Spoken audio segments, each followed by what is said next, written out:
Dára! Kí ló dé? Kí ló ṣẹlẹ̀? Kí ló lè dé? Ibo ló lọ tó? Kí ló tún ṣẹlẹ̀? Kí ló ṣe ẹ́? Owó ni o tó ronú gbogbo nǹkan tó wà nílẹ̀.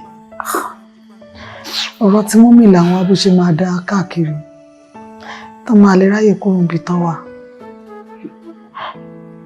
Tún wo bọ́n ṣe ń lépa ẹ̀mí mi. A lè sùn.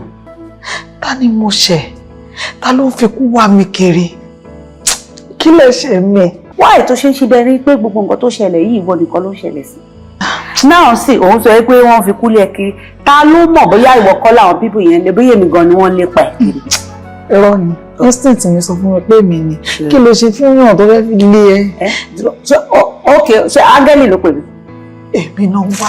Mi ò mẹ́ni kọ́kọ́. Mi mọ owó tí mo ṣe. Jọ ṣé o mọ iye èèyàn tí mo bá ní àwọ̀ ni?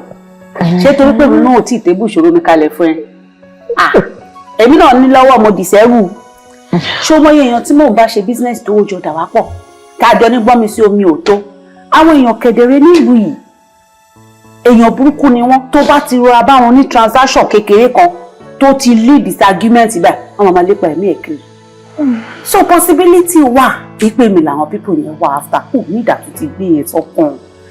Wọ́n dẹ̀ ń ṣera wọn ni nítorí wọn lè lé mi bá wọn lè rí mi mú. Èmi ò dá ọjọ́ kúkúrú ẹlẹ́mìí gígùn lẹ́mẹ́. Mo dẹ̀ mọ̀ yí pé ẹlẹ́mìí gígùn nìwọ náà aburú kankan ò ní ṣẹlẹ̀ sí ẹ. Àrígiṣẹ́gi báyìí orí ara ẹ̀ ló máa fi gbé. Ẹni bá dé eru lé eru tọ̀. Ọwọ́ mọ́gẹ̀rẹ̀ bá gbé báyìí ara ẹ̀ ló máa fi nà.